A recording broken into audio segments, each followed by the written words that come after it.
All right, I'd like to call this executive committee to order. For roll call, we have all members present with the exception of Vice Chair Rogal. So we will move on to item number 2, the consent agenda, which is item 2A, approval of the minutes from the June 9th, 2025 regular meeting, and item 2B, recommend payment of the bills and transfers, if any, to the county board. May I have a motion? Motion by member Klein. May I have a second? Klein and Abel is the second.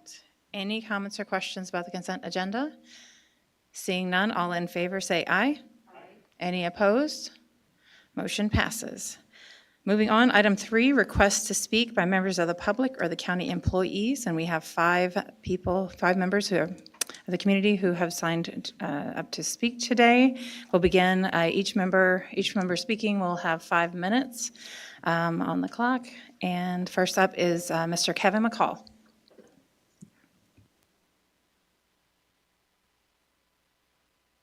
Test this out. Testing.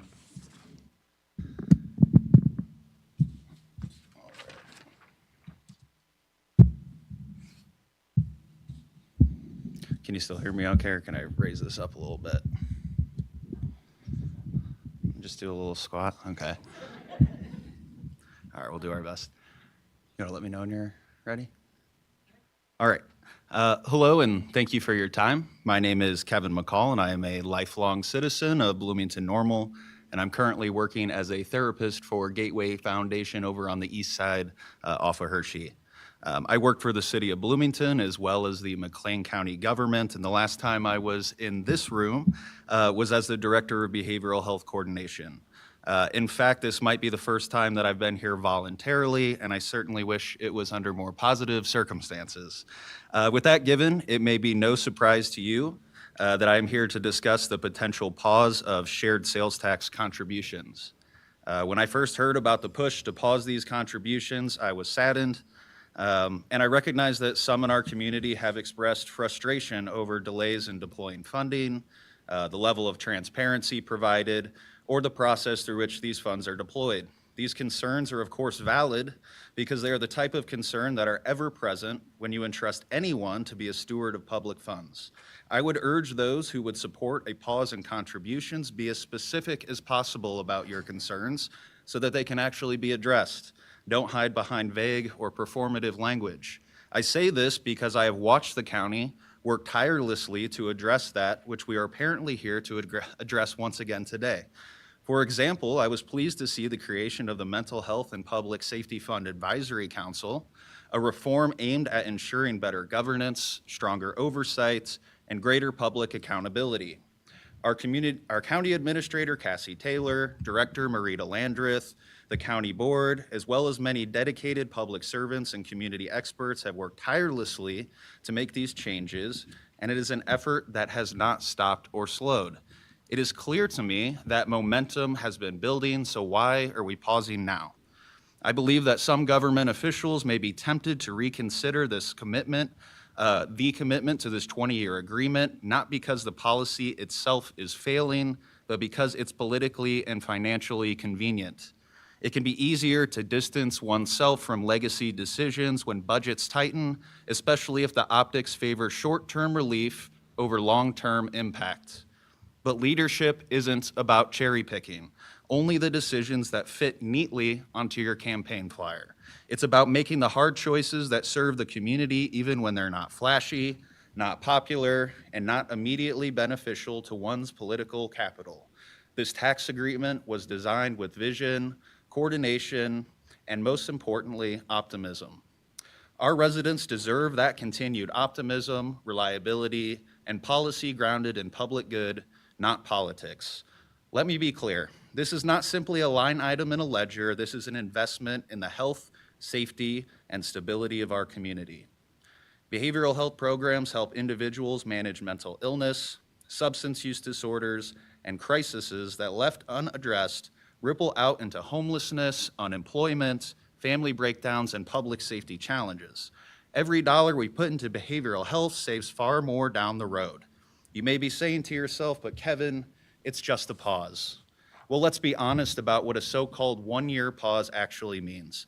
In theory, it sounds responsible, press pause, reassess, then restart. But in practice, these kinds of pauses often become elongated, indefinite, and quietly permanent.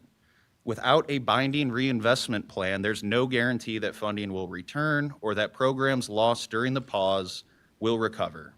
Once funding is pulled, momentum stalls, staff leave, programs downsize or shut down, and trust, most importantly, erodes. And rebuilding takes far more time and money than maintaining steady support. That's why a pause in spending on behavioral health isn't neutral, it's dangerous. It risks unraveling the progress we've made, and it sends the wrong message to those who rely on these services, that their well-being is negotiable. This community deserves better than budgetary limbo. If you make the short-sighted decision to support a temporary pause on the shared sales tax, you might forget about that decision next week, next month, a year from now. I'm here to let you know that I will make sure you don't forget. Thank you. Thank you, Mr. McCall. Number 2, Tricia Braid. Ms. Braid, you'll have 5 minutes.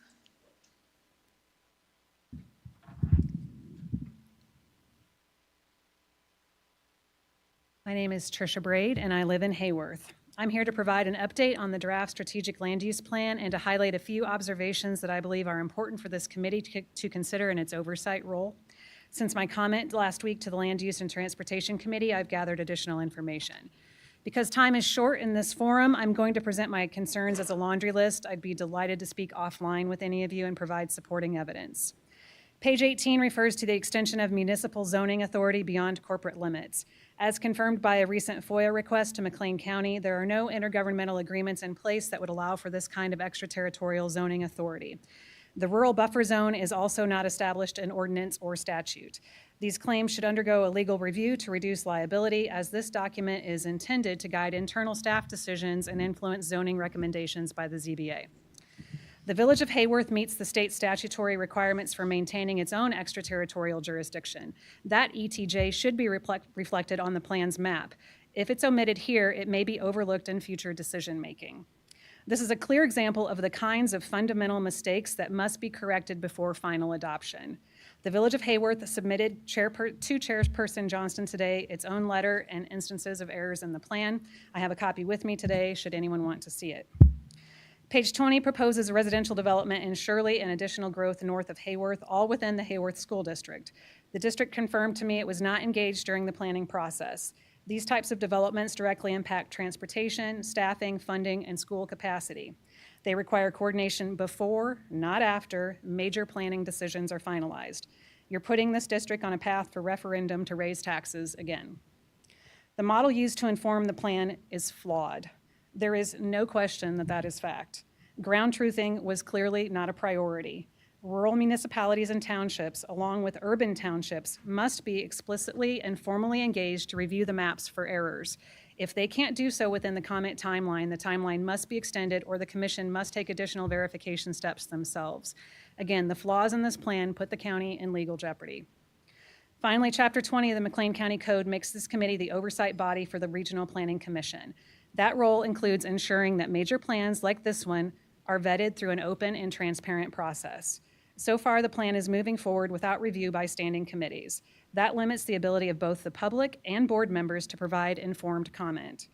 Although commission staff have verbally acknowledged the need to improve public access, they have failed to document that commitment. During the comment period, Regional Planning Commission phones go unanswered, the office door is locked, and in-person document access is denied. Adherence to the Open Meeting Act is questionable. None of these are abstract concerns. These are process gaps that affect real people. As leaders on the executive committee, I urge you to stop this current process. The board must commit to accelerating the county comprehensive plan, of which the land use plan is a component. You must disregard the voices implying that the land use plan isn't important, that it won't have future impact. It most certainly will. Ask any of us that have experience with zoning concerns either in this building or elsewhere in the county. I'm quoting from page 7 of the plan now. Quote, "This plan serves as a guide for local stakeholders and municipal staff to understand future development priorities, gain clarity on potential land use changes, and make informed decisions regarding zoning and infrastructure," end quote. Someone or some entity benefits by the fast-tracked approach that's been taken here. It depends on all of you as board members not knowing any better. Let me lay this out for you. If you do not stop this land use plan and instead advance with a yes vote to adopt, you are agreeing that stakeholder input has no role in county government, that your outlook as a county board member does not extend beyond your current term. The dogged interest of developers and non-local entities outweighs the well-being of people who live in the county. You agree that you're ceding your authority to staff from other municipalities. And you agree that the mere checking the box approach to something as important as strategic planning is good enough. I have faith that you do not agree with these things. This issue deserves your devoted attention. All of us in the community of McLean County are depending on you to wrap your arms and minds around it. I know it isn't buzzy, it won't drive social media engagement or downtown protests, it isn't a national concern, but it is exactly the sort of issue you're charged with. Meaningful, thoughtful community planning is not quick, it's annoyingly slow. I ask this committee to set a clear standard for intergovernmental collaboration, for transparency, and for respecting the lived knowledge of all communities across McLean County. Stop this plan where it sits and send the RPC back to the drawing board for the comprehensive plan. Thank you, Ms. Braid. Next up, we have Ms. Susan Schaefer.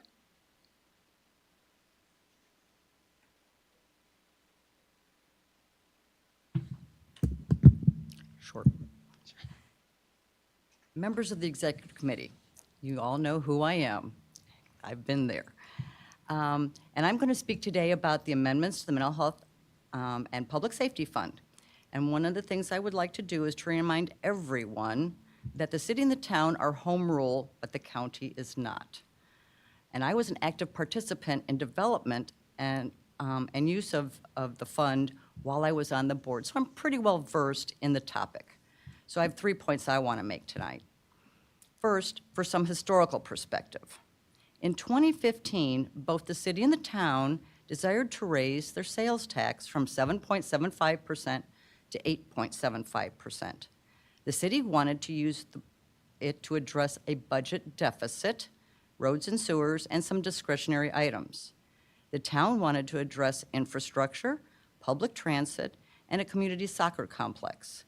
Both indicated the funds would be available for capital projects. Since the city wasn't on board with the soccer complex, because that would have been a joint type thing, that was removed. Both acknowledged the high priority community-wide need for mental health services and facilities. Today, the city faces another structural deficit because the council chose to keep the levy amount flat. The streetscape project has already had to be cut back. As for the town, the cost of the capital project of the underpass came in at much higher than projected. Is the city and the town asking for the amendments to fill their deficits or to fund their capital projects contrary to the focus of community need for mental health? Second, for years, there have been concerns about the fund balance, and so there's also a huge lack of understanding about Aegis, because I've been hearing about Aegis for years. Aegis is a very complex system, and I'll try to keep it simple based on this amount of time. Currently, Aegis combines every law enforcement agency in the county, the adult detention facility, and the court system into an integrated information system.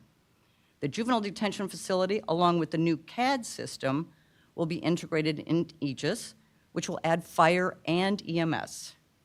As I said, it's large and complex, integrated system. And without data, there cannot be measurable goals and outcomes.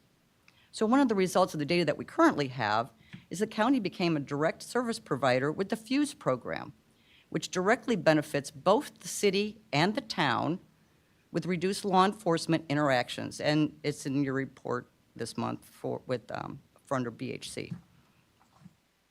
Aegis is projected to cost $20 million over 10 years, or 30 to 35 over 20 years. Now remember, in 2022, the county allocated $6 million from ARPA into the Aegis project. ARPA dollars must be spent by 2026. So they're being used first, which is why fund balance can also appear to be high at this time, because we're using that money first. The math is simple. As for funding a $30 to $35 million project over the years, the IGA must exist. This is a long-term project and must be looked at in the long term for financing. And third, every rural law enforcement agency, and there are 11 of them, would be impacted as they do not have a revenue source or the ability to come up with any funding gap that may occur. In conclusion, I believe a pause in funding will put this community back to 2013. See the NIC report that's referenced in the amendment, I believe, or the resolution. Is the bridge project that you'll be voting on maybe it'll be able to be built but not be sustainable because there's no funding, because there's not just one project that needs to be done here? Should the city and the town want to back out of Aegis entirely, as I have been hearing, McLean County would essentially go back to 1997, before Aegis ever existed. And I don't know if they've even researched the duplicative costs and the loss of benefits, if that would happen, of an integrated system. I thought we were trying and working towards removing silos, not building them. Is this an attempt to dictate from the grave? I urge you to vote no on these amendments and keep McLean County moving forward. You all have my number if you'd like to discuss this further. Thank you for your time. Thank you. Next up, number 4, Ms. Stephanie Barish.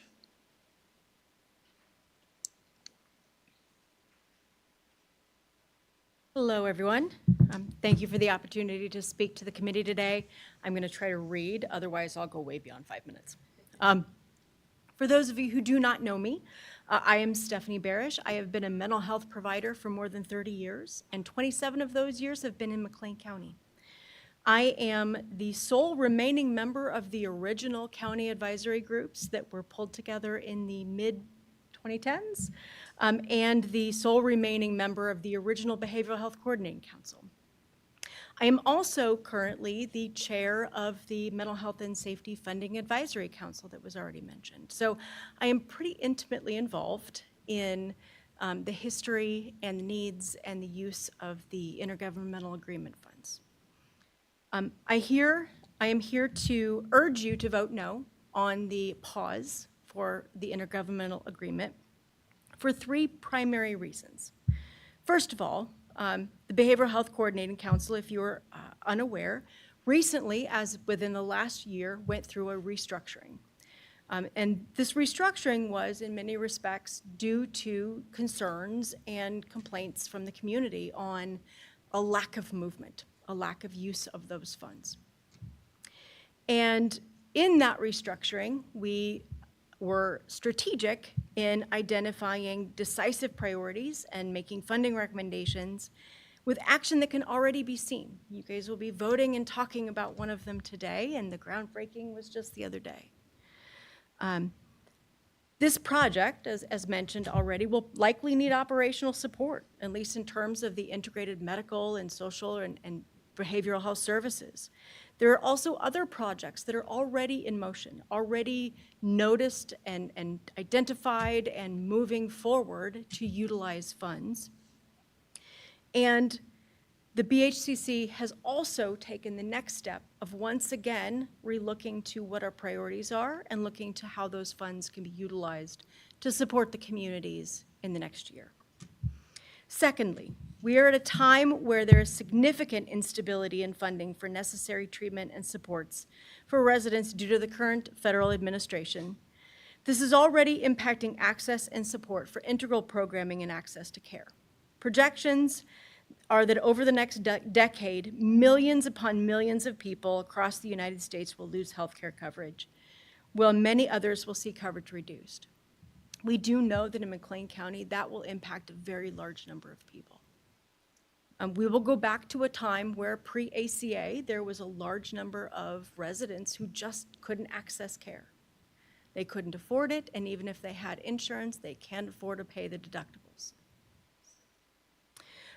This will impact every corner of McLean County, urban or rural. The cost of healthcare services, including behavioral health care, are also expected to increase to cover the additional cost of care to those who are uninsured. So even those who remain covered will face higher costs to care and less access because there will be fewer providers available to meet their needs. Without local support, communities like McLean County will be forced to return to scenarios where outpatient providers are unable to meet the needs of the uninsured or underinsured, and the demands on emergency rooms, first responders, and law enforcement will skyrocket. And once again, those systems will be overrun while people's needs will not be met. Now is not the time to reduce those available supports. Additionally, projects that are already in motion and partially paid through other funders, like the System of Care Grant, which is designed to provide services and supports to youth and their families who don't qualify for higher levels of care under insurance or Medicaid, will no longer have federal funding. And so we will be in a position where there will need to be county dollars to either support those services, or we would be looking at terminating services for a group of youth and families who have been receiving supports.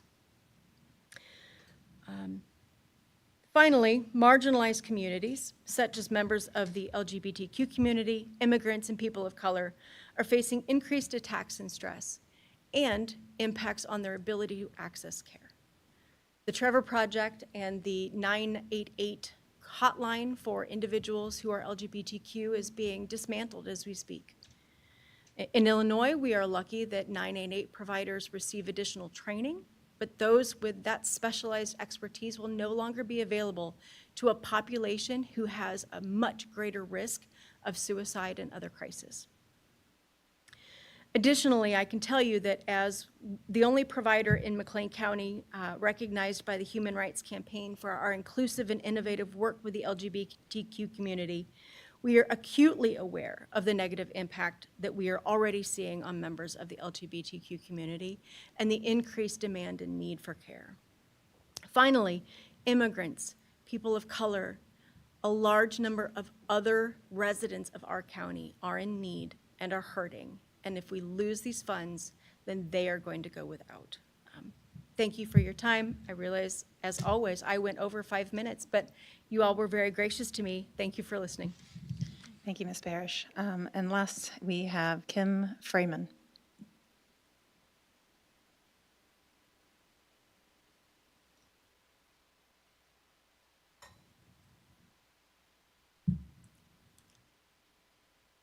Hello, thank you. Again, my name is Kim Fryman. I am a lifelong member here of Bloomington Normal. I've also worked at McLean County Center for Human Services for the past 30 years. I currently serve as the Chief Clinical Officer at the center. And in my role as Chief Clinical Officer, I supervise all of our clinical programs, including psychiatry, outpatient counseling, our outreach counseling program that works with the schools, our mobile crisis team, and our behavioral health urgent care program. So we certainly understand the need for behavioral health services in our community and the importance of those services as well. Not only maintaining those services, but in the future, possibly expanding those services for those that need it. Pausing funds on those services and funding would certainly have a negative impact on our community and, most importantly, the clients that we serve here in McLean County. It will put a strain on our already strained and underfunded system. It will add stress to our clients, including certain services here. It will increase services to our mobile crisis team, to our behavioral health urgent care, to the local hospitals, and then other community providers that have already spoken here today. Again, as Stephanie mentioned, with the federal cuts also to the Medicaid program, our clients and those here in the community will certainly struggle with receiving services, paying for services, and I would urge that now is not the time to pause this funding. Thank you very much. Thank you. Moving on, item number 4, we have board appointments and reappointments. If there are no objections, I'd like to move 4A and 4B together. Yes, Member Abel? I'll need to recuse myself from that vote. Yes. Any objections to moving these items together? Seeing none, I'd like to bring 4A and B to the floor. May I have a motion? Motion by Burns, second by Klein. Any comments or questions? Seeing none, all in favor of item 4A and B, say aye. Any opposed? Motion passes. Next up, item number 5, this is departmental matters. 5A, 1A, this is under information technologies. We have 3 items. So 5A, 1A1 is request approval of the change order with the Caliber Public Safety for additional professional services. May I have a motion? Motion by Abel. May I have a second? By Byrne. I'll turn it over to you, Mr. Nelson. Thank you, Chair. I bring to you a change order in the amount of $144,000. This is to support activity that's needed post-go live in order to wrap everything up with the cutover from the records management system component, the law enforcement system component of the Aegis replacement. That's currently scheduled for a week from tomorrow is the go live. And so this wraps up a number of things. It's detailed further in, helps us resolve NIBRS, which is national reporting. It also accommodates the additional meetings that are needed with the vendor, through the duration of that. And so I bring that for your approval. Any comments or questions from the committee? Member Klein. Sorry, I'm having a little bit of trouble with my laptop. I just wanted to ask if it was a Scrivener's error or if you could just, Yes, presented. I caught that after I submitted it, and I apologize for that. In my cover memo, it says this change order is companion to the one presented XX. XX should have been presented with May 16th, 2025, when I brought a change order a couple months back and indicated that this change order would be coming forth at a later time to round out the rest of that need. okay, great. I just wanted that on the record, what Yes. that was supposed to read. Thank you. Thank you. Any other comments or questions? Seeing none, all in favor of item 5A, 1A1, say aye. Aye. Any opposed? Motion passes. Next item, 5A, 1A2, request approval of renewal from the Boomi Software using joint purchasing under a State of Illinois contract. May I have a motion? Motion by Byrne, second by Abel. Back to you. All right, thank you, Chair. And once again, since I'm batting 1,000 here, I've got a Scrivener's error in the spelling of purchasing on my cover memo there in the title. This is for an annual renewal for Boomi Software. This is the software that stands in the middle of all the new systems that we've acquired and that we are implementing, and it becomes the hub software piece that transports the data pieces between the different software applications now that it's not all going to be housed in one application. So this is standard renewal. We've been using it now for 3 years, and this is a 1-year renewal. Thank you. Any comments or questions? Seeing none, all in favor of item 5A, 1A2, say aye. Aye. Any opposed? Motion passes. Next item is 5A, 1A3, request approval of a change order with the Journal Technologies, Inc. May I have a motion? Motion by Lehman. And a second, is that Friedrich? Did I see your hand up? Yep, Member Friedrich. Okay, back to you. Thank you. This covers work that's related to the court management case system, which is made up of 4 modules: the defender module, the prosecutor module, the courts module, which is both the court and circuit clerk, and the probation module. And so we have pushed that date into next year at this point. We don't have a firm date yet.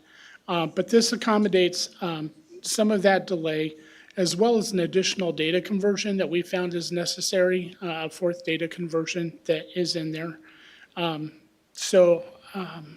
mentioned 4 items in here. It also helps define a hard definition to the number of reports and templates that are assigned to both the vendor and the county. It was nebulously originally defined is a 50-50 relationship, but then there was no hard number assigned to that. So we're getting clarity on that definition as part of this.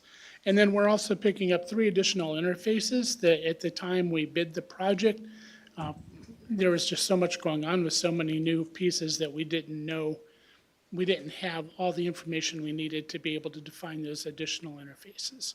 So that's what this work order represents, is accommodating those needs. It does also change the payment milestones.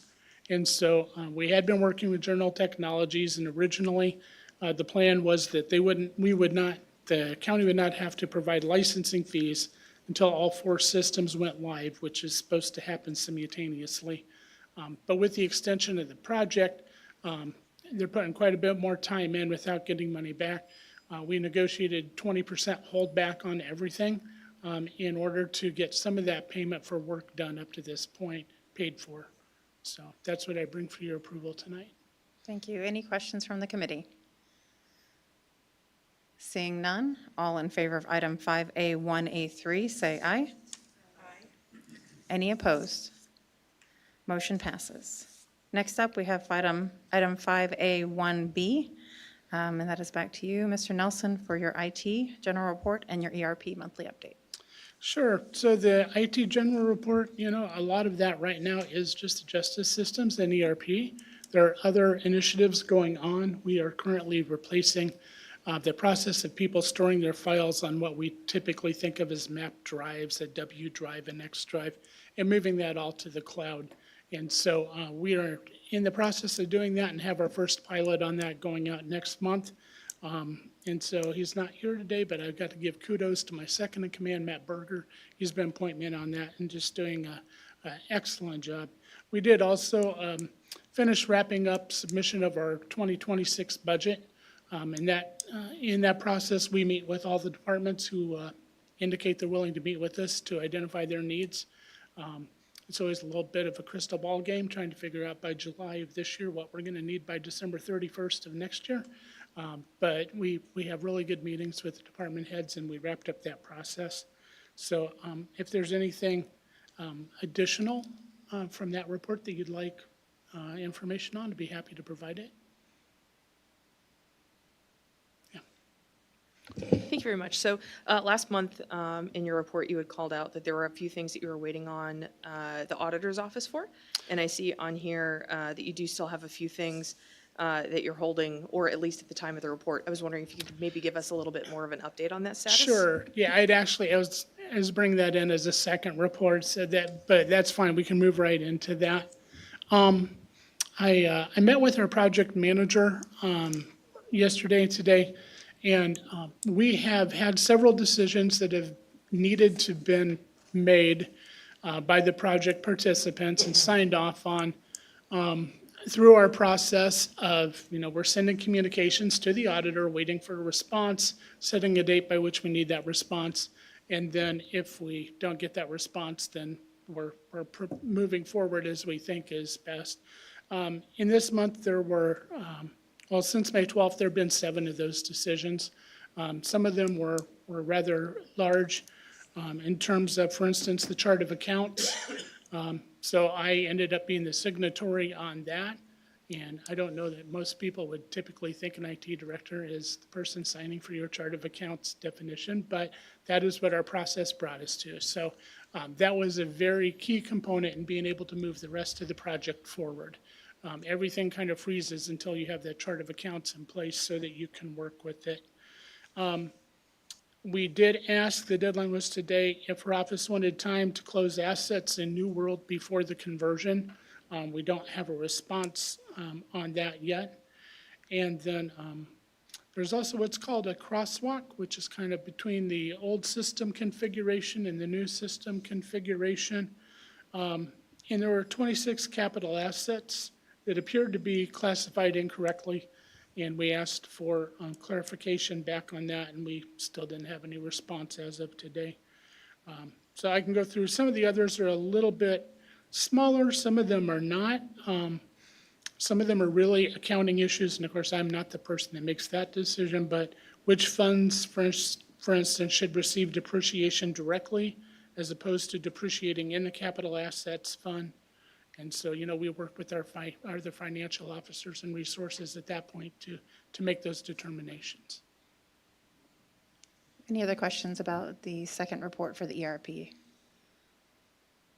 I would say that I appreciate the work that you guys are putting in to try to move this project forward and meet our deadlines. I do have concerns that there is information that's not getting updated and is not getting approved appropriately. I'm worried about some of the funds and even some of the capital assets that should have been removed or made inactive. They're going to get converted over. The process, I'm assuming there's a process for cleaning up after the conversion? Yeah, there certainly can be. I mean, you prefer to clean up before you move, but cleanup's always possible on either side of the fence. You just hate to start with things dirty to begin with. I can understand that. However, this is where we are, and we're doing the best that we can. So, any other questions from the committee? Seeing none, thank you. Thank you, Chair. All right, moving on, we've got item 5, where are we? 5A2, Behavioral Health Coordination Department, and that is Ms. Marita Landreth. She has 3 items for action, so I'll get these on the floor. Item 5A2A1, request approval of a new grants program manager position, and I have a motion by Abel. May I have a second? Second by Byrne. Ms. Landreth. I come to you guys today to request approval of a new position, a grants program manager for the department. Much of my work over this first year and kind of the end of last year has been in the work of collaborating and using the restructuring that occurred with BHCC and FAC to create a new robust process for getting funding opportunities out, evaluating those opportunities, managing those opportunities.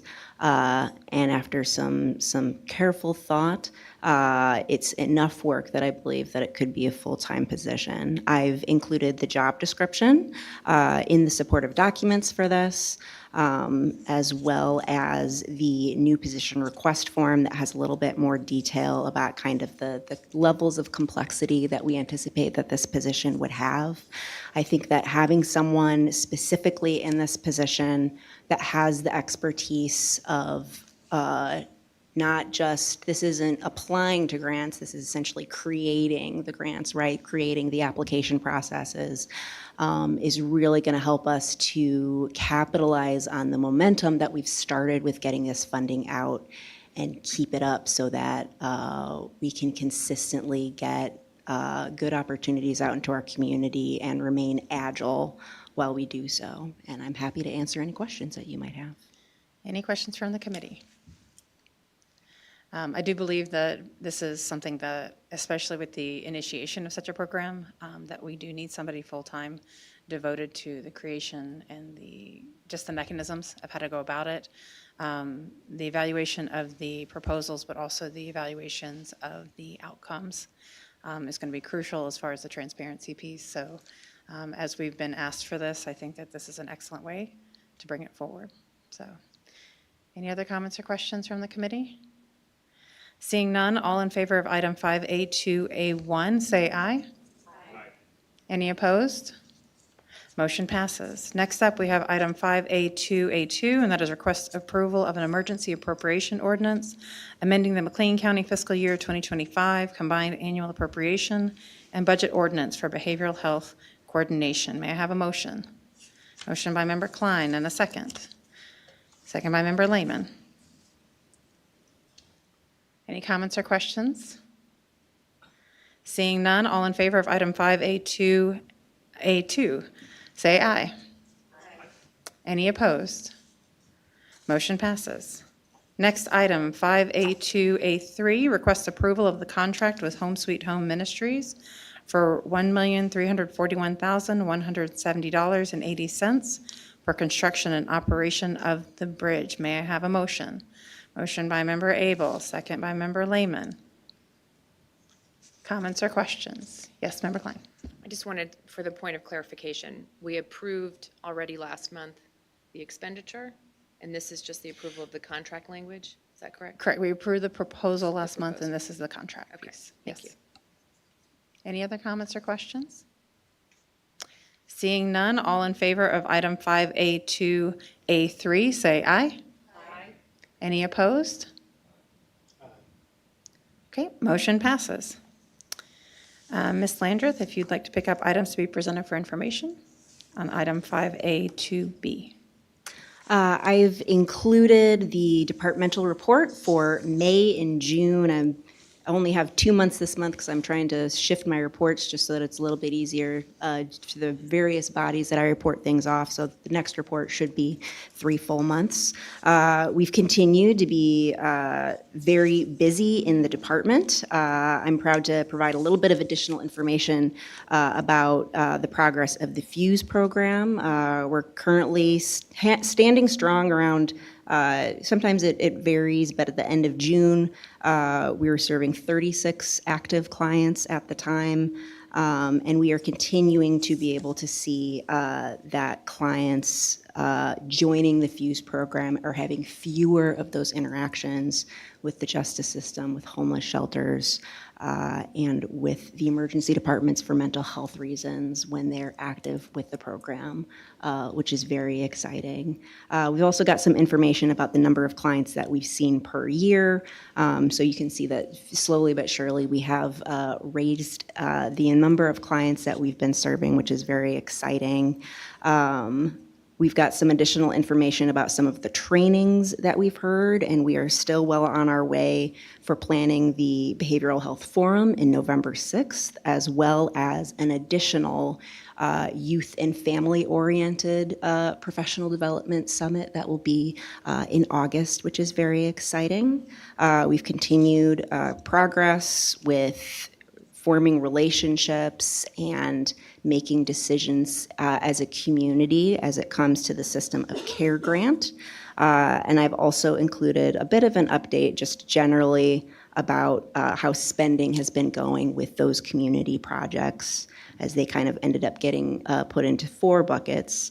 And we are well on our way with getting some, we're hoping in August that we'll have a contract for an EMDR training opportunity that we'll be bringing to the community. So we are chugging along for sure, and I'm hopeful to be able to continue to bring good work your way. Ooh, I did want to mention too that we've started in earnest our contract with Dr. Frank Beck, and he's been attending Behavioral Health Coordinating Council meetings as well to kind of help provide us some context, and we're looking forward to leveraging his expertise to continue to bring some good data to both inform our decisions and to evaluate the decisions that the work of BHCC has contributed to. Okay. Any comments or questions for Ms. Landreth? Seeing none, thank you. And we'll be moving on to item 5A3. This is the Rules Subcommittee. We have one item for action. 5A3A1 is request approval of an ordinance by the McLean County Board amending the McLean County Code, Chapter 20, County Board Rules. Can I have a motion? Motion by Member Klein. May I have a second? Second by Member Byrne. Comments or questions? Seeing none, all in favor of item 5A3A1, say aye. Aye. Any opposed? Motion passes. Next up, 5B, and that is Finance Committee, which I will turn over to Member Lehman. Thank you, Chair Johnston. The Finance Committee has one item to be presented for action this evening. That's 5B1A, the request approval of an ordinance temporarily amending Chapters 205 to 32, fees for animal adoptions, and I so move. May I have a second? Second by Member Klein. Comments or questions? Yes, Member Lehman. Thank you very much. I will say that this one is in particular pretty exciting because this action item means that we are getting even closer to the launch of the new Animal Services building. So this is going to be an opportunity that we have to perhaps cut some of the fees associated with pet adoptions. So anyone at this juncture who is interested in a new dog or cat along the way, now is your time. Should this measure pass, please come see us at Animal Services at the new, or at the old or existing building, and then in a month's time at the new building. Really exciting stuff here.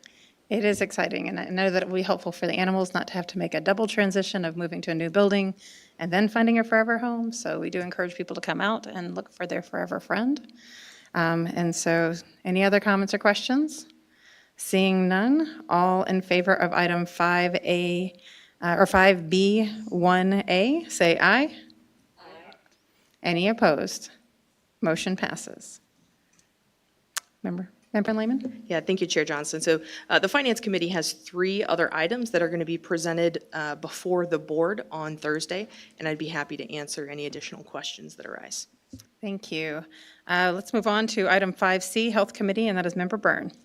Thank you, Madam Chair. Health Department brings no items for action today, but we'll be presenting 2 items to the full board on Thursday.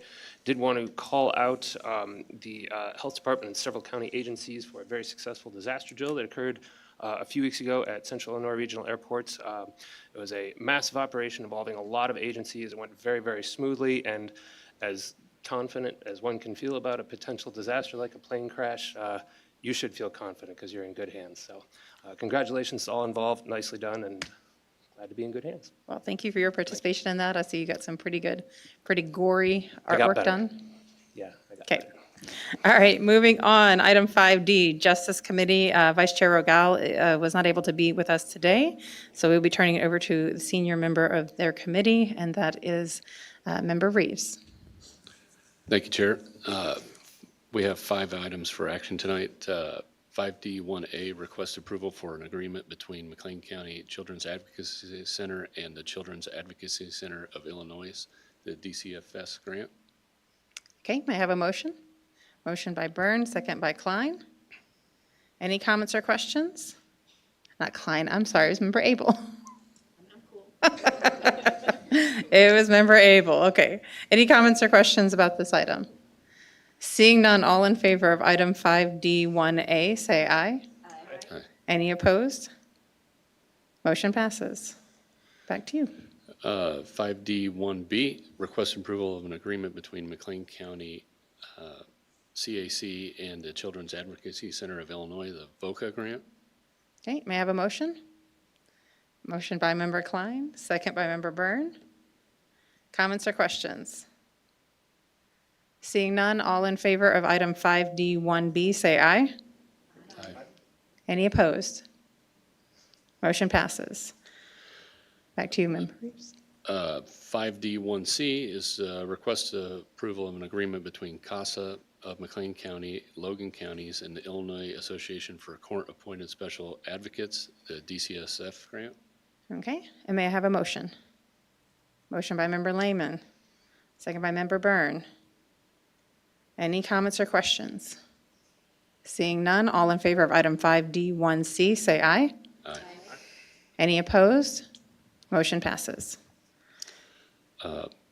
5D1D, request approval of an agreement between CASA of McLean County and Logan Counties and the Attorney General of the State of Illinois, the VCVA grant. Okay, may I have a motion? Motion by Member Abel. May I have a second? Second by Member Byrne. Any comments or questions? Seeing none, all in favor of item 5D1D, say aye. Aye. Any opposed? Motion passes. And then 5D1E, request approval of an intergovernmental agreement between the County of McLean, Tri-Valley Community Unit District, School District Number 3, and the McLean County Sheriff. May I have a motion? Motion by Member Reeves. May I have a second? Second by Member Klein. Any comments or questions? I will say that this is not a full year. They're not going to cover the full year salary because during the summer months, this deputy will be back with the sheriff's office. So they're covering the amount of time that will be spent with their kiddos. So, seeing no other comments or questions, all in favor of item 5D1E, say aye. Aye. Any opposed? Motion passes. Back to you, Member Reeves. We have two items to be presented for the board. One is a request approval of a resolution by the McLean County Board approving the purchase of a power cot and loading system from Sourcewell that is for the coroner's office. And then also a request approval of a partnership agreement between Matthew Proctor and McLean County, and that is for the That is for Daisy. Daisy, the dog that's in the correctional facility. Yep, absolutely. So we bring that forward on Thursday.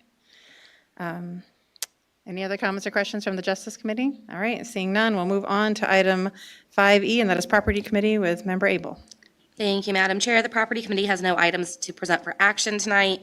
There will be 2 items to present to the board on Thursday. And I do just want to call out quickly that we learned at the committee meeting that our lake is back open for swimming. E. coli has been continually tested as negative, and the lasers to keep the geese away are working. So please go out and enjoy our lake while we still have a few good weeks of summer left. Thank you, Member Abel. Moving on, item 5F, that is Land Use and Transportation Committee, Member Klein. Thank you so much, Chairperson Johnston. The Land Use and Transportation Committee has no items to bring for action this afternoon. We will have 3 items before the board on Thursday. And while I cannot match lasers, what I can say is that I would encourage all of the members of this committee and members of the audience to take a look at the YouTube recording of the Land Use and Transportation Committee meeting from last week, where we had the McLean County Strategic Planning, Regional Planning Commission come and talk to us a little bit about this land use strategic plan, which is causing a lot of upset. And so you can hear from them what the process is and what we can and can't do moving forward. But since you were unable, some of you weren't able to be there, that is recorded. So you can take that in. Thank you, Member Klein. Moving on, item 5G, and that is a report from the County Administrator. I'll turn it over to Ms. Taylor. Thank you, Chair Johnston. I have several items to present this evening that I will try to get through fairly quickly. The first is 5G1A, request approval of an ordinance by the McLean County Board amending the McLean County Code, Chapters 257, Chapter 350, and DT table regarding massage parlors. May I have a motion on item 5G1A? By Member Abel, may I have a second? Second by Member Byrne. This is cleanup language. We previously had removed those parts regarding massage parlors in our code. This is cleanup language in areas that were subsequent definitions or small references that we want to clean up. Any comments or questions? Seeing none, all in favor of item 5G1A, say aye. Aye. Any opposition? Motion passes. Thank you. Next up is 5G1B, request approval of an ordinance by the McLean County Board amending Chapter 37, Ethics. May I have a motion for 5G1B by Member Klein and a second? By Member Byrne. Comments or questions?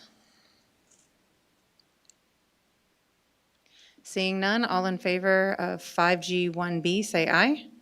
Aye. Any opposed? Motion passes. Next up, we've got item 5G1C. That's request approval of an ordinance by the McLean County Board amending the McLean County Code, Chapter 108, Article 8, Miscellaneous Benefits and Entitlements. May I have a motion? Motion by Abel, second by Lehman. Yes. This item is some edits to our travel policy.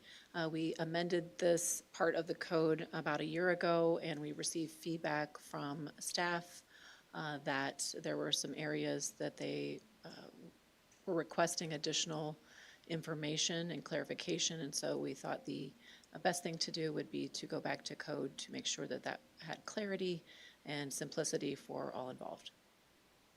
Any comments or questions? Yes, Member Lehman. I believe that I found a few Scrivener's errors in here that I'd like to bring to your attention. You can let me know if perhaps I'm just off base in my reading. Page number 206, under Exhibit A 108-65, it says, upon arrival of by the appropriate oversight committee.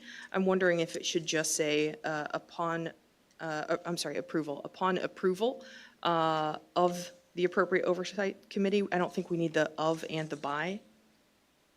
Or perhaps it's just upon approval by the appropriate oversight committee and remove the of. My numbering is different, my page numbering Okay, is different than yours. it's Exhibit A, item 108-65, administrative adjustments, temporary upgrades. You don't need both. Item A is the first one I wanted to bring to your attention. The second one is Article 7, miscellaneous benefits and entitlements, 108-85, under insurance. Just curious if we need to have the in front of human resources. If it should perhaps just say human resources will promote, or if we need to add maybe department to it. So that way it's clarified that it's the human resources department within the governmental organization. I think the intention was just for it to say human resources. So that will be echoed throughout in paragraph A, paragraph B, and then paragraph D. Yeah. That will all need to have the stricken from it.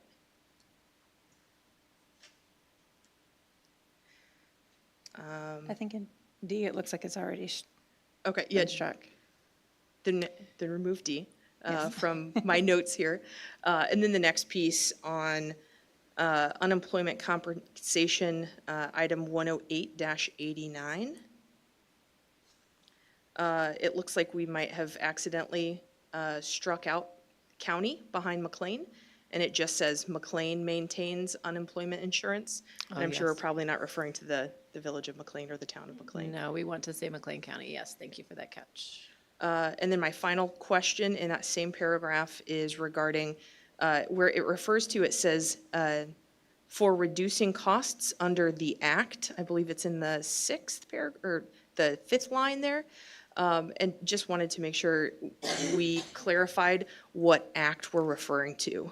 In a previous paragraph, we're referring to the Illinois Workers' Compensation Act, but in this paragraph, the thing that's stricken out is the Illinois Unemployment Insurance Act. So it might be advantageous to clarify that piece. Since act Yes. is It would be the capitalized. Illinois Unemployment Insurance Act. So if we that would need be to, Perhaps insert. spell out the full Illinois Unemployment Insurance Act in front of that yes. capitalized version of act. Thank you very much.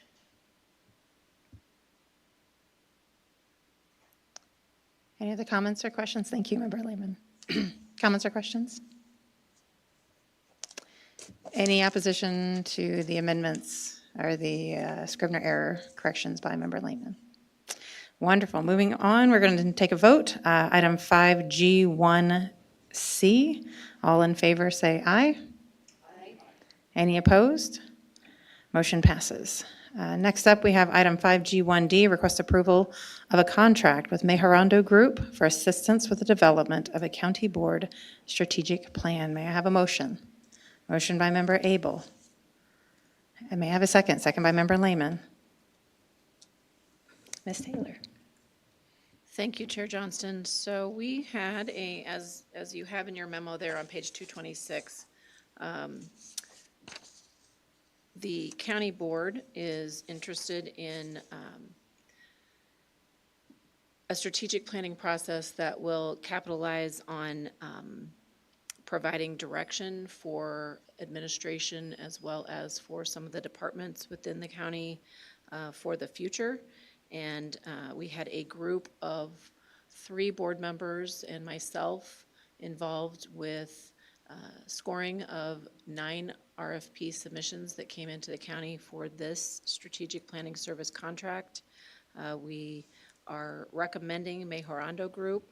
It was a unanimous decision between the 4 evaluators to choose this company, and the selected consultant will be expected to help us through the strategic planning process, to also obtain input from key stakeholders, to facilitate the development of a vision, mission, core values, and strategic focus areas for the board.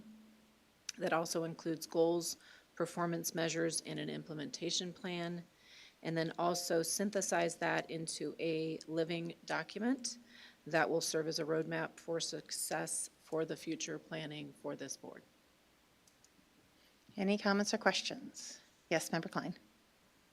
Just for the record, you said that there were a group of 4 county board members that made the choice. Was that group a bipartisan group? It was bipartisan. It was 3 members, Three and members Ms. Taylor. Plus Ms. Taylor, but the Correct. 4 of you. Mhm. Okay, just And And it was bipartisan, for the yes. record, thank you. And the fact that it was unanimous, Julie was the one that received all the scores, so she's the one who knew before anyone else that it was a unanimous decision. They had a very, and you can read that, some of them you could feel that were written by AI and were very cold and very technical. But I believe that the one that we chose not only understood some of the issues that we're facing and the challenge of creating a first comprehensive plan, they also wrote their proposal in a way that I felt would be accessible and understandable by not only board members, but by the public at large. So I'm hoping that we will be able to create a comprehensive plan that will speak to everyone. So, any other comments or questions? Yes, Member Lehman. I just want to say I'm rather excited that this is coming across our desks today, to be able to have a plan, like a united front and planful execution for the county, not just planning for next year with the budget, not just planning for, the 5-year capital improvement plan, but to really have all items of government, all departments really working together with that same mission, vision, and purpose is really strong. And it's a very compelling ask to bring everybody together, but I think this certainly sounds like the right way to do it. So thank you to all of those involved who brought this before us today. Yeah, and I'll also say that this is something that we had built into the budget, professional services, particularly for the CO2 projects that are still under the moratorium. So the money that we had earmarked for those professional services will be used for this instead. And I'll say that even the last few months, as we've been discovering some inefficiencies and creating some changes, that I'm hoping that this will be a deeper dive and understanding and finding more places that we can be efficient with government. So, all right, yes, Member Friedrich. Yeah, I agree. I was part of that group to interview, and how many, there was 6 or 8 of them. 9. 9. We had okay. 9. Lost track of it, but it was a really interesting process for me, and the majority group, they really stood out. There was quite a few of them that were 3 times more expensive, and not that you feel like you should get something in return for those higher dollars, but it was just, I couldn't make that distinction between spending the extra money, and I feel really, really good with picking who we picked, so looking forward to how they do and perform. There's lots of promises made with these consultants, and I'll be the one to share my concern, and that is they want us to direct them, and I'm going to ask them what the shortcomings that we have in the county and really press upon that. But that's towards the end. So give them a heads up. All right. Any other comments or questions? Seeing none, all in favor of item 5G1D, say aye. Aye. Any opposed? Motion passes. Next up, we have item 5G1E, request approval of a resolution for amendment to the Mental Health and Public Safety Fund. Is there a motion?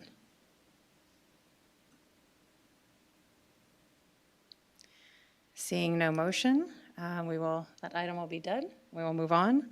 Item 5G1F, request approval of a resolution for amendment to the Mental Health and Public Safety Fund, and this is regarding the audit. Is there a motion? Motion by Member Klein. Is there a second? Second by Member Reeves.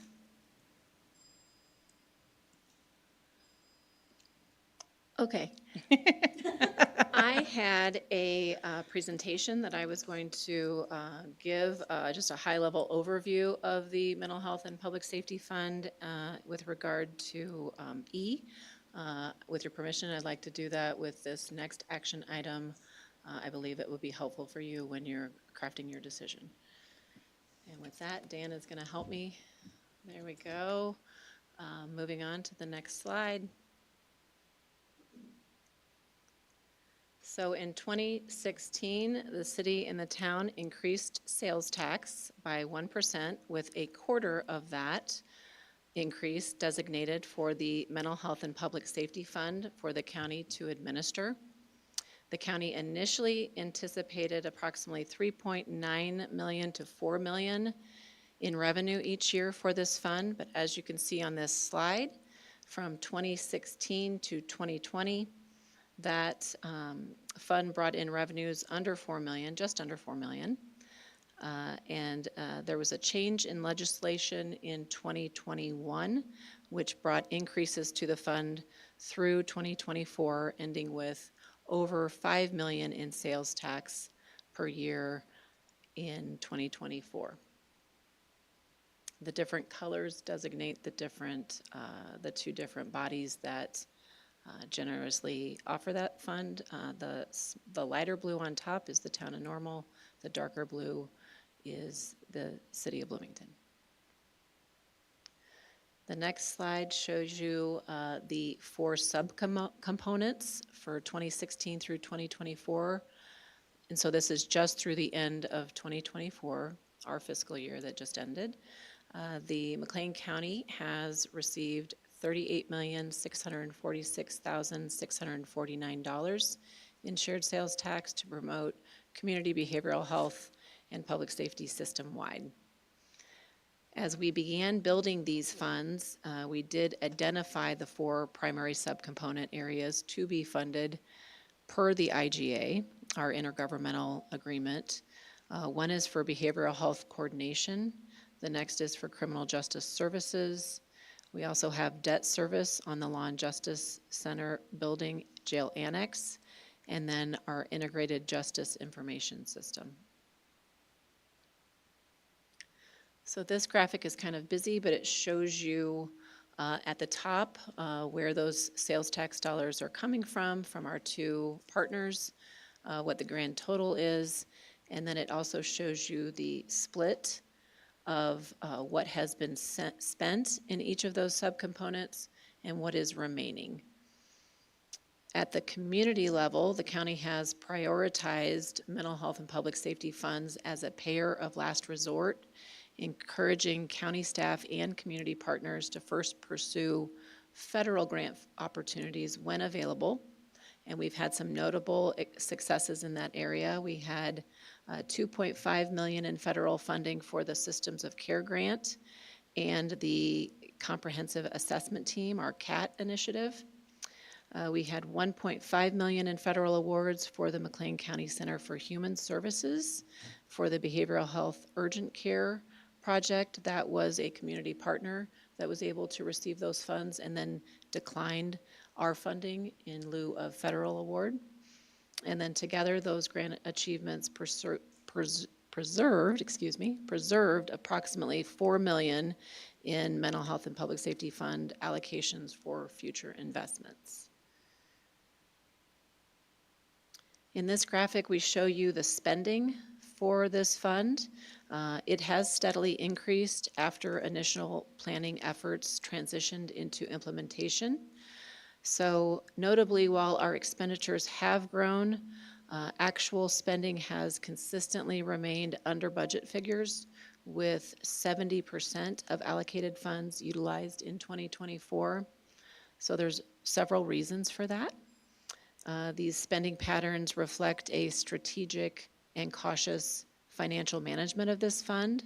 I do not believe it's an indication of a reduction in community mental health needs or in safety needs. The key areas in 2024 with lower actual expenditures included behavioral health coordination and criminal justice services. For our behavioral health coordination categories, actuals were lower than anticipated amounts for employee costs when we had vacancies. We had underutilization of our contract services with no community forum in 2024 when we were rebuilding our strategic planning and development of our funding advisory council. We had approximately $800,000 in unspent dollars for our community grant, which I just explained with the Center for Human Services. They were able to find other funding. Also, 2024 was the rebuilding year with the BHCC restructuring and adoption of an 18-month strategic plan with 5 priorities. So that was kind of considered a rebuilding year. And then in criminal justice, we had lower than anticipated expenditures in medication-assisted treatment and mental health injectable medications. Both of those areas did not indicate lesser need. It was, we were able to leverage opioid settlement funds and state grants for some of those same costs. And in court services, costs for counseling, medication, and cognitive behavioral training through the MRT program were offset with state grants.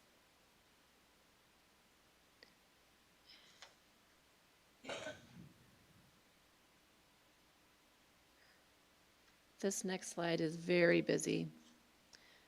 We've already talked about past funding. This is looking at future projections from 2025 through 2027.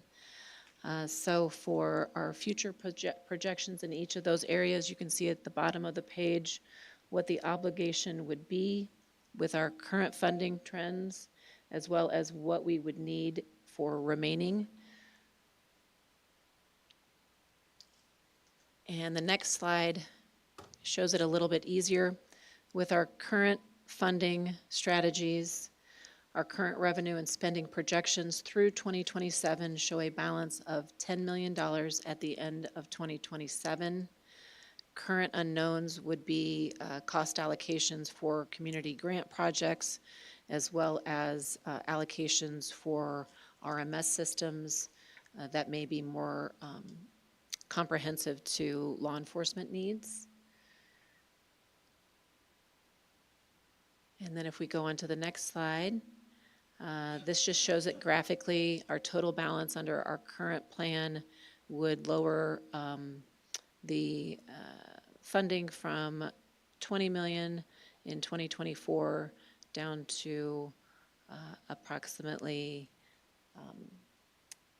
$10 million in 2027.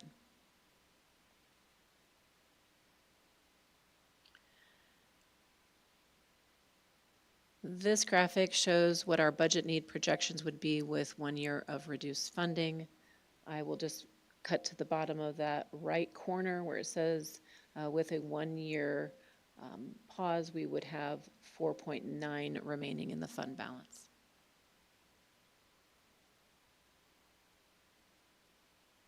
The next graphic shows it as a bar chart. It shows that we would have close to 20 million in 2024, and that would be reduced to about 5.5 in 2027.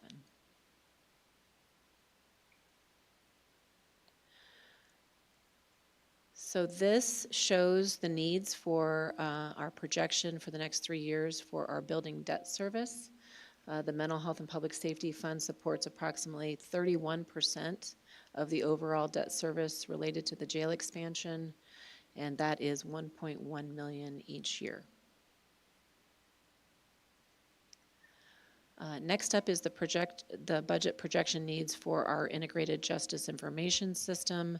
As you can see there, you see a higher requirement in year 2026. That is when our ARPA funds are expected to be expended, and we will be fully relying on the Mental Health and Public Safety Fund for these projects. We also have major components that will be going live in 2026.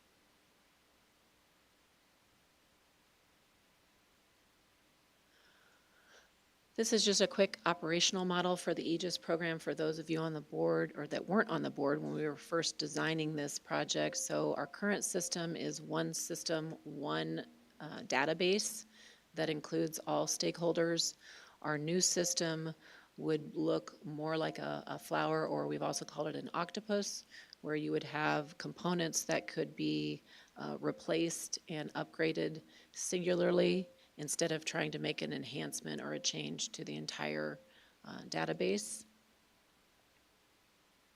And that shows you there one system with one full system with three major areas: our case management system, our records management system, and our jail management system. And those are all the major players in the new environment.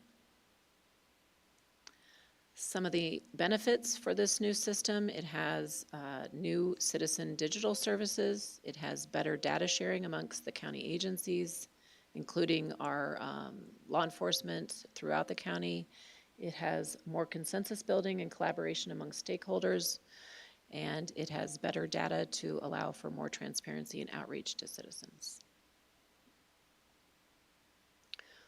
Future focus, this is the future data map. So once we have the Aegis system integrated through Boomi, there is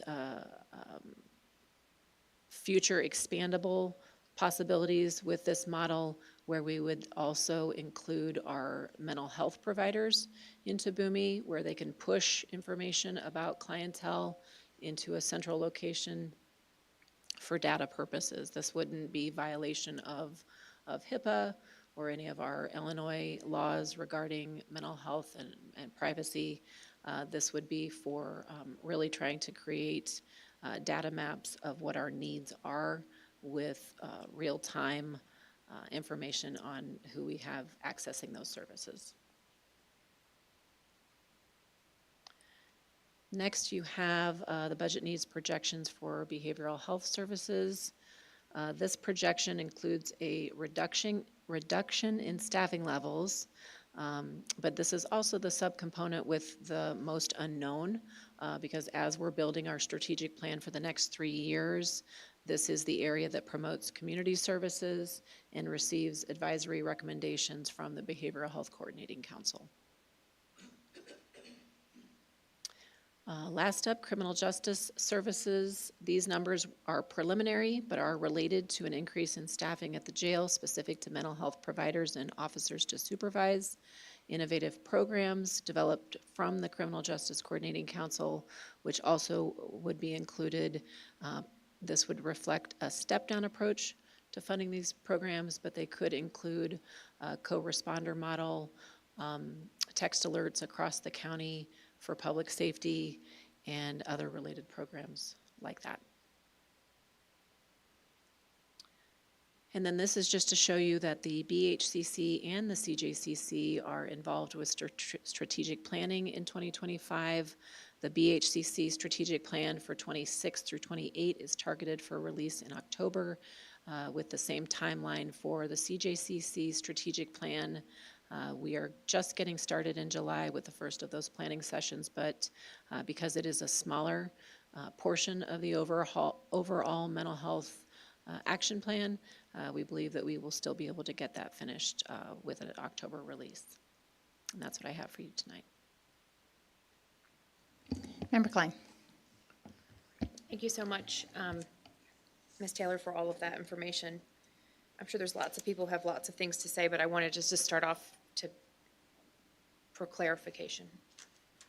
Have the town of Normal or the city of Bloomington held any public meetings or sessions about the shared sales tax fund wherein concerns about the transparency or ethics around its expenditure have been raised? You're asking if they had any public forums for that? Was this discussed? What we're talking about right now is an audit, right? Yeah. A proposed audit of the fund and how it's being spent. Has there been any public forum in which this has been brought up as a concern? Not to my your knowledge. So all of this has been brought up behind closed doors in meetings between the county, the town, and the city, not in any public forum. I would say that the only public forum would potentially be, informal conversations that they've had on doorsteps during campaigning, Okay. so. Have they made any specific accusations about the county and their ethics or transparency in a public way? Not to my knowledge. The conversations that led us to this were brainstorming with city managers and mayors to try to come to some consensus on what they would like to see different. So the audit that you're proposing, or is proposed in this resolution, is it an audit of the processes, or is it an audit of the expenditures to date? I believe it was intended to be an audit of the expenditures. Okay. So in the last, as I understand it, year and a half, the CHCC, the BHCC, and the FAC were all reorganized in a way to answer to concerns about the speed of expenditure coming from the shared sales tax. How long have those new agreed upon committees been active? About 1 year. So I believe the, Yeah, was that's it what I believe. September? Okay, so just under a year. So it's been less than a year that the new agreed upon procedure for expenditure has been activated. Are they proposing that this audit is needed because of the new procedure, or have they not been specific? I think the request for if I remember correctly, the request for the audit came from, as we were having discussions about what a cessation of what a suspension of payments might look like and how that might happen. We brought projections from our departments, and that is when they requested the more specific, they wanted the external audit. So I can tell you as a board member, from my point of view, I have so much data from this sales tax alone. The reporting mechanisms are kind of immense. And so I'm really surprised. I could argue that maybe, it's difficult to make 3 different government entities agree on how to spend money. We each are political beasts as well, and so there's a lot of changeover, and I can understand that these 3 entities might, in some cases, even with the best intentions, clash. So I can understand maybe an audit for procedure about how to best expend the money. But I have seen no specific articulation from any Town of Normal or City of Bloomington elected official or staff member telling me what they consider to be an acceptable rotating balance, or telling me what they consider to be acceptable thresholds on this fund, or showing to me any sort of specific accusation of lack of transparency. I mean, it's sort of dripping with transparency. And so I think, this it paints people in a corner. When somebody says, we want to audit you, if you say no, it immediately looks like you're trying to hide something. It's sort of, it's summertime, someone's peed in the pool, right? It's all gets very dirty looking, and it makes it sound like you're trying to avoid something. And so in that sense, I'm not opposed to paying for an audit. I think it's a whopping waste of $50,000 that could be spent on actual human beings in our county. But I think you kind of put yourself into a bad position if you say no to that. But I will kind of echo what Kevin McCall said at the beginning in his public comments, is that this is all just vagueness that is being kind of stitched around us to make it appear as though we've done something wrong, or the administration of these boards that have been put together to expend the money have done something wrong somehow in order to relieve themselves of a legal obligation that they have to contribute money to this cause, right? So I don't like it. I would much rather we have perhaps an outside body come in and maybe say, how's the best way to go about the procedure here? Maybe we want to argue about the procedure, but I think this sort of accusation, this vagueness that somehow the county has been doing something incorrect, it is so ugly, and is so inappropriate, I think, government to government and our community to do this.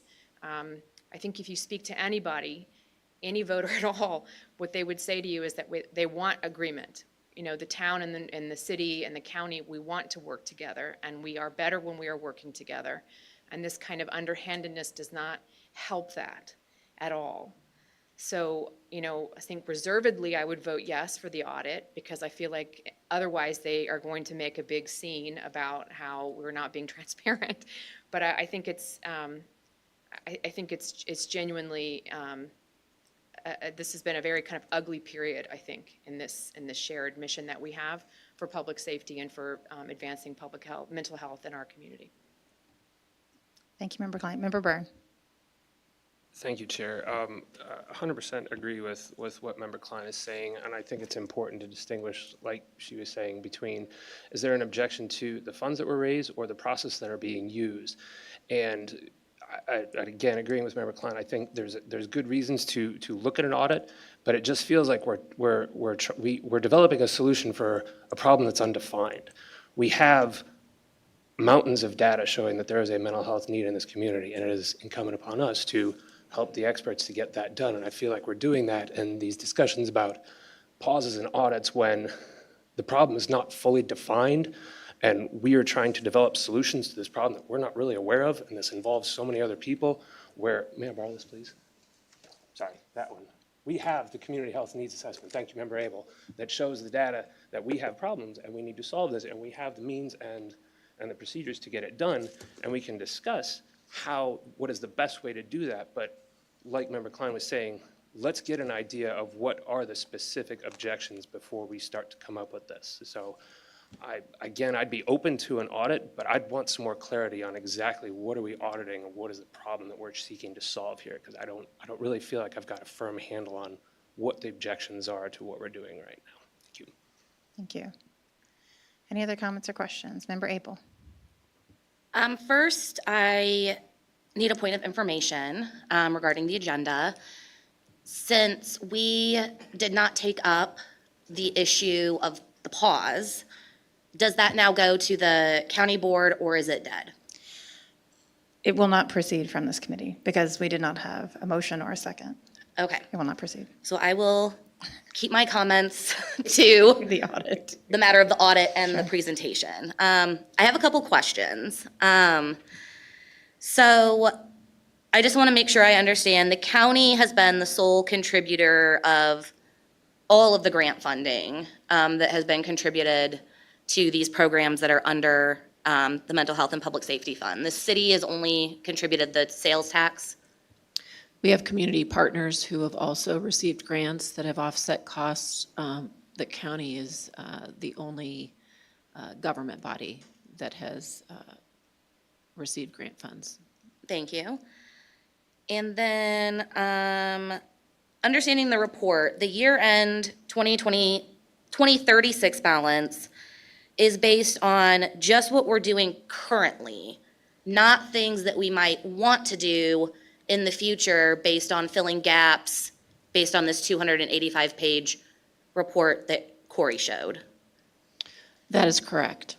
Okay, thank you. And then this report that you gave us today, the 2025 Intergovernmental Report, how often is this report created? Once a year.